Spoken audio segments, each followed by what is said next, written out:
আজকে বাংলাদেশে অনুষ্ঠিত হলো ভীষণ নামকরা একটি অ্যাওয়ার্ড শো। আমি এখানে কোনো শোয়ের নামও উল্লেখ করব না। আমি শোটা নিয়ে কথা বলবো। কোন শোয়ের কথা বলছি তোমরাই কমেন্ট বক্সে জানিও। আমরা রিসেন্ট টাইমে একটা বিষয় জানতে পেরেছি এবং যেটা নিয়ে অনেক কন্টেন্ট ক্রিয়েটাররা আলোচনা করেছে। আমি আলাদা করে আর সেটা নিয়ে আলোচনা করা হয়নি, আসলে আমি সময় কুলিয়ে উঠতে পারিনি। সেই জন্য আমরা জানি পার্টিকুলার সেই অ্যাওয়ার্ড শোটির তরফ থেকে খুব সম্ভবত মেগাস্টার শাকিব খানের সঙ্গে যোগাযোগ করার চেষ্টা হয়েছিল, কোনো প্রতিক্রিয়া মেলেনি তার তরফ থেকে। এবং আজকে ফাইনালি আমরা দেখতে পেলাম যে সেরা অভিনেতার অ্যাওয়ার্ডটি কে পেলেন, সেরা অভিনেত্রী কে পেলেন, বিভিন্ন ক্যাটাগরিগুলো আমি দেখছিলাম। ইনফ্যাক্ট আমি একটা বিষয় নিয়ে আজকে এই ভিডিওতে কথা বলতে এলাম যে তোমরা কিন্তু মনে করো না কেবলমাত্র বাংলাদেশে এমনটা হয়, আমাদের পশ্চিমবাংলাতেও কিন্তু এরকম অ্যাওয়ার্ড শোতে ভরে গেছে। মানে যারা জেনুইনলি ভালো কাজ করে তাদেরকে অ্যাওয়ার্ড দেওয়া হয় না। মানে আমি তার মানে এটাও বলছি না যে যারা পেয়েছে তারা জঘন্য কাজ করেছেন, নয়, কিন্তু তাদের থেকেও বেশি পপুলারিটি পেয়ে যাদের পাওয়ার কথা ছিল অ্যাওয়ার্ড, তারা কি পেলো? আমি একটা নাম নিয়ে কথা বলবো এই ভিডিওতে। আমি মেগাস্টার শাকিব খান নিয়ে কোনো কথাই বলবো না, কারণ তার তরফ থেকে প্রতিক্রিয়া মেলেনি। তিনি তুফান সিনেমার শুটিং নিয়ে ব্যস্ত ছিলেন, হতে পারে তার দরকার নেই অ্যাওয়ার্ড। আরে মানুষের ভালোবাসাটাই সর্বশেষ অ্যাওয়ার্ড হয়, ওর ওপরে আর কোনো অ্যাওয়ার্ড হয় না। আর আমরা জানি মেগাস্টার শাকিব খানের দখলে কি কি আছে আর কি কি নেই, মানে ওনার ঝুলিতে যে কি কি নেই সেটা আমাদের খুঁজে দেখতে হবে। ওনার ঝুলিতে সব কিছু আছে, সর্বোপরি মানুষের কোটি কোটি মানুষের ভালোবাসা আছে ওনার সঙ্গে। তো মেগাস্টার শাকিব খানকে নিয়ে কথা বলবো না। আমি একটা জিনিস খুব অবাক হলাম, প্রিয়তমা সিনেমার ঈশ্বর গানটা মানুষের মনে একদম হৃদয়ে একদম বিধে ছিল।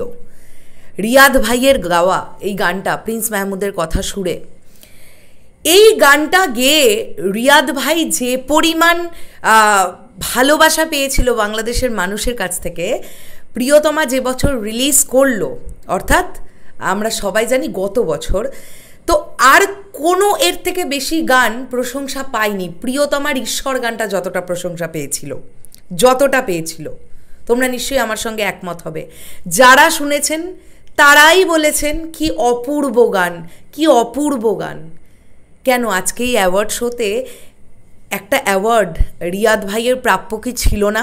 ঈশ্বর গানটি যে গাইলেন, একদম নতুন একটি ছেলে যে নতুনভাবে কাজ করা, মানে একদম প্রথম কাজ করা শুরু করলেন, এত ভালো গানটা গাইলেন, এত মানুষের মনে সেই গান গিয়ে বিঁধল, সবাই এত প্রশংসা করলো, তার কি প্রাপ্য ছিল না এই অ্যাওয়ার্ড শো থেকে একটা অ্যাওয়ার্ড? আপনারাই কমেন্ট করে জানাবেন আমাকে, আমি সত্যিই জানতে চাই। আমার খারাপ লাগলো। আচ্ছা, ইদিকা পল না হয় কলকাতার নায়িকা, তাকে নাই দেওয়া হতে পারে, এটা রুলসের মধ্যে পড়তে পারে, আমার সঠিক জানা নেই।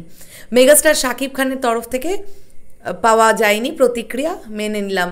কিন্তু রিয়াদ ভাই ঈশ্বর গানের জন্য কি বেস্ট প্লেব্যাক মেল সিঙ্গারের অ্যাওয়ার্ডটা কি তার কাছে যাওয়ার উচিত ছিল না? তার কি প্রাপ্য ছিল না ওটা? এই ধরনের অ্যাওয়ার্ড শো আমাদের এপার বাংলাতেও হয়। আমাদের এপার বাংলার একজন সুপারস্টার আছেন যিনি কাউকে পাত্তা দেন না, আমি বাংলা থেকে বলছি। আমরাও একটা সময় প্রচুর প্রোটেস্ট করেছি, এত অ্যাওয়ার্ড শো নমিনেশনের মধ্যে তিনি নেই, অ্যাওয়ার্ডের মধ্যে তিনি নেই, কারণ তিনি ফাউ ফাউ কোনো পার্টিতে গিয়ে, কোনো বার্থডে পার্টিতে গিয়ে, বিয়ে বাড়িতে গিয়ে লোকের সামনে জাস্ট শো অফ করার জন্যে মেশেন না, কাজ নিয়ে থাকতে ভালোবাসেন। তাই এই সকল মানুষদের না কোনো অ্যাওয়ার্ডের দরকার হয় না। মেগাস্টার শাকিব খানের কোনো অ্যাওয়ার্ডের দরকার হয় না, তার দরকার হয় না। কিন্তু আজকে রিয়াদ ভাই একটা অ্যাওয়ার্ড পেলে আমি খুব খুশি হতাম। আমার মনে হয় বাংলাদেশবাসী প্রত্যেকে, কেউ বলতে পারবেন আপনাদের ঈশ্বর গানটা খারাপ লেগেছিল? আজকে সে তার কোনো তার কোনো অ্যাওয়ার্ড নেই, খারাপ লাগলো, খুব খারাপ লাগলো।